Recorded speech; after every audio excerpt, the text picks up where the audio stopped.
Hello everyone. It's James again. And in today's video, I want to talk about an important topic. And the topic is, why do some women treat good men badly? And I will jump right into the answer. Because the answer to this question is very easy to see if you look with open eyes. And the answer is, most women have grown up in single-parent homes where they didn't have their father around for them to bond with and to develop loyalty towards. You see, both men and women need both their mother and their fathers in their life. And when this family dynamic is thrown off kilter, it can, and usually does, have devastating effects on both male and female children in such a household. Usually women that grow up in such a dysfunctional situation never know how to, nor do they learn how to bond with a male. Thus when they become an adult and are in the dating world, they don't have value in their minds and hearts for a man. So it's easy for a woman such as this to take advantage of and hurt a decent man because she doesn't have the ability of having empathy for his pain. Usually women that have great relationships with their fathers, they tend to pick good men to date or marry. And they treat them very good. And the reason is very obvious. They have learned and know the value of a good man. And for them it means something. Because everyone like this tends to see a little bit of their father in the man they have chosen to be with. And hurting this man would be like hurting the father that they love so much.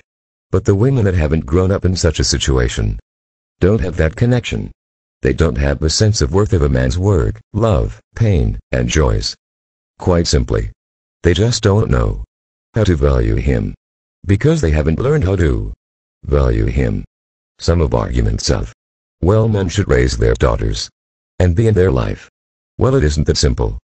Usually women that don't treat men well were brought up in a home where the mother kept the father out of the young child's life and prevented this father from being a part of the raising process. So besides the father not being in this young girl's life, this young girl gets to see this real-life crazy drama played out where her father gets made out to be the bad guy. So, no matter the reason, when a young girl misses out on the normal bonding between her mother and her father, her outlook on relationships and people in general can get thrown off. And if she hasn't formed a strong bond with her father, she doesn't know how to form a strong bond with any other man. There's an old saying that women have. It's, if you want to see how a man will treat you, watch how he treats his mother. Well, men need to start adopting this for women. Start picking women that have great relationships with their fathers. And make sure these women have strong fathers. Not fathers that do whatever their wife tells them, but a man that is respected in his home.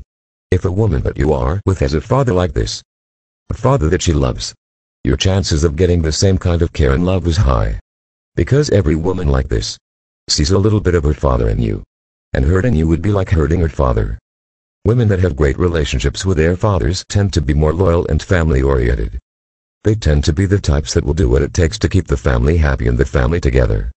Because they see and know the value in family in the man she is with. Women that have never experienced this bond with their father oftentimes fail to see any value or worth in a man.